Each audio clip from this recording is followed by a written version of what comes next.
Tu as la parole, mon camarade. Camarades, je vous apporte le salut fraternel du syndicat départemental de l'action sociale d'Indre-et-Loire. Le syndicat de l'action sociale défend les intérêts des salariés, des établissements du secteur social, médico-social et de l'aide à domicile à but non lucratif. Nous accueillons, accompagnons des enfants, des adultes, des personnes âgées, porteurs de handicap ou rencontrant des problèmes sociaux. Nous sommes venus nombreux dans notre syndicat d'Indre-et-Loire et nous nous souvenons, puisque nous sommes de Tours, des résolutions du 23e congrès confédéral dans notre ville. Mes chers camarades, dans notre département comme ailleurs, les attaques sans précédent contre les acquis des salariés se poursuivent sous l'impulsion d'un gouvernement qui veut mettre à bas les financements du droit conventionnel du secteur à travers, entre autres, l'application de l'article 70 de la loi de financement de la sécurité sociale qui est venu signer la fin de l'opposabilité de nos garanties collectives aux financeurs. C'est le blocage des salaires, c'est le refus des organisations patronales de négocier des garanties nationales qui nous renvoient à des accords d'entreprise peau de chagrin visant à nous faire porter la responsabilité de l'organisation du travail dans les services et l'établissement.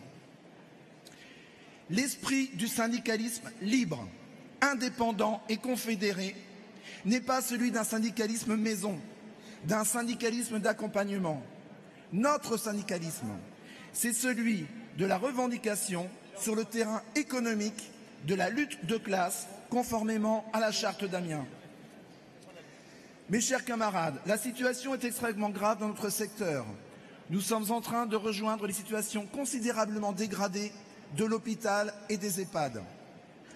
Du secteur privé non lucratif, nous exerçons des missions de service public.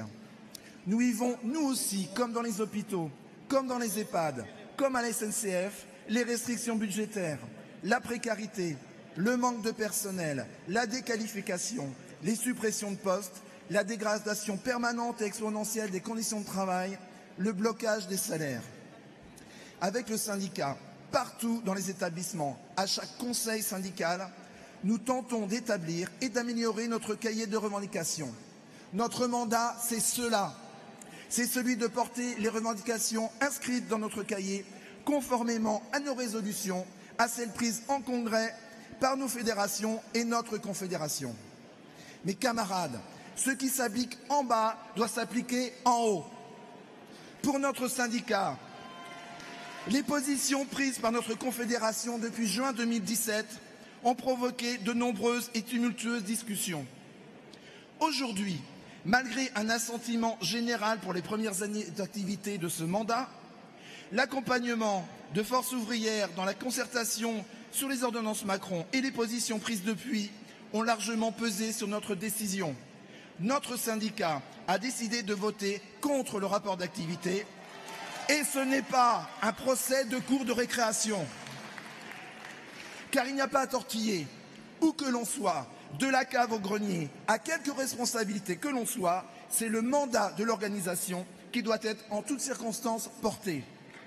C'est cela l'indépendance d'une organisation syndicale confédérée. C'est cela la démocratie syndicale, la crédibilité et les valeurs de Force ouvrière, nous y sommes attachés. Les militants de nos syndicats sont largement investis dans les mandats de notre union départementale et partout nous constatons les mêmes attaques, au fond, contre les mêmes acquis, dans une seule et unique logique, celle du capitalisme sauvage. Depuis des années, il s'est agi de construire le rapport de force.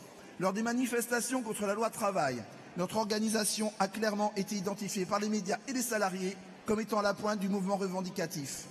Oui, si nous ne sommes pas parvenus à obtenir le retrait de la loi, nous avons pesé sur la situation. Nous étions cohérents avec nous-mêmes, c'est-à-dire avec nos résolutions prises dans les instances de nos organisations, et nous en avons bénéficié.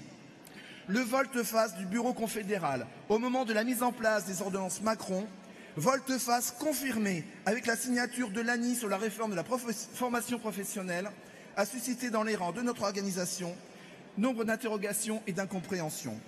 Pour nous, les ordonnances Macron s'apparentaient à une loi El Khomri XXL. Il eût été logique que la réponse de la Confédération soit à la hauteur de l'attaque. Au lieu de cela, camarades, nous avons une déclaration publique du secrétaire général de notre confédération qui semblait confondre concertation et négociation. Je finis.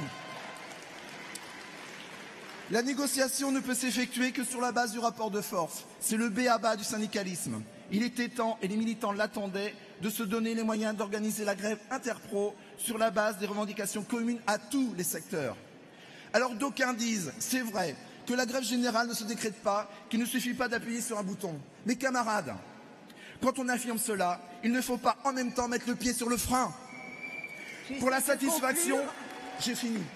Pour la satisfaction de toutes les revendications et face aux attaques du capital, il s'agit pour la Confédération maintenant de mettre en synergie toutes les énergies de nos syndicats et de nos fédérations.